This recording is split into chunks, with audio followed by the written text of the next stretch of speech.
Hello, friends. I really appreciate you stopping by. I'm going to continue this journey of my personal experiences that I've had. As I said in my previous video, we've covered quite a bit of territory. And it's been very difficult for me to disclose the things that I have encountered in my life. In many ways, it's rather humiliating. In many ways, it's humiliating to share the things I experienced, like standing on a coffee table with only a baby diaper on, with a baby bottle in my mouth in front of a picture window. That's not easy to talk about. It wasn't easy to be forced to do that. And now all these years later, it's not easy to share it publicly. It's very humiliating. It's also humiliating. It's also humiliating to have to, how can I say this? Well, the stepdad was a preacher. He represented Jesus Christ. He represented the gospel. He represented everything that was supposed to be good and holy and righteous and pure and loving and kind. So it's humiliating for me to have to bring a side of that was so hypocritical and so wrong. And you wonder, how does this happen? It's been a very difficult struggle to lay aside human pride. And when I use the word pride, I mean it in the right context.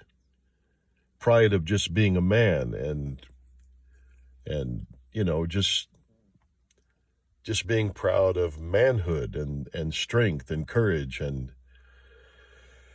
everything that goes with that. But it's you have to just lay all that aside when you're disclosing these kind of experiences. To tell this kind of story and share these type of experiences requires complete transparency, complete honesty, and you have to tell the truth.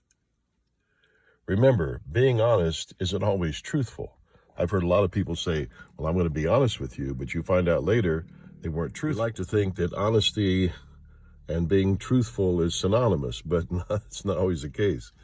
I remember hearing that in church a lot. I'm just going to be honest with you. Well, when you finally got behind that cloak of honesty, you found out behind that cloak, the honesty was just a lie. It wasn't truthful. So I'm wanting to be both honest and truthful, 100%.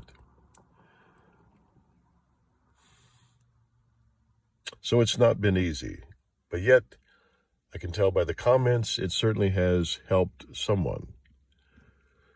And that's the whole purpose of this. So, my friends, we've come from standing on a coffee table with a baby diaper on, sucking pee out of sheets, having my own mother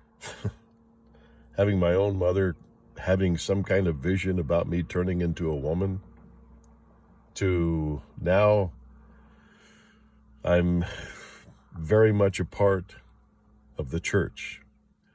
And it was called the Tabernacle of God. It was in a small town in Ohio. And I'm trying desperately before God and before the stepdad to forgive, to bridge the gap, to ask God's help in establishing a bond, a relationship between him and I. And these attempts continued until so many things that were just wrong scripturally, wrong ethically, wrong morally, So many things, failed prophecies, heretical teachings. And then he is proclaimed and embraces the fact that he's somehow a reincarnation or of Micah the minor prophet. And all these things just kept piling up until I couldn't continue to be a part of his ministry or the church under those conditions. So the next video, this is kind of preliminary to that. The next video, I'm going to start really getting into some of those things. And then, of course, we'll get farther into it where the teachings of William Branham is concerned. And so I trust you'll stay with me. I certainly appreciate it. If you haven't subscribed, please do so. Give me a thumbs up, thumbs down, comment, complaint, whatever. One thing I want you to understand, I'm not playing the victim here. I'm just sharing my story, a true story, with total honesty, total transparency. And I wanted to help someone out there. I'm not trying to establish a fan club. I'm not trying to make myself famous. But I want to tell my story.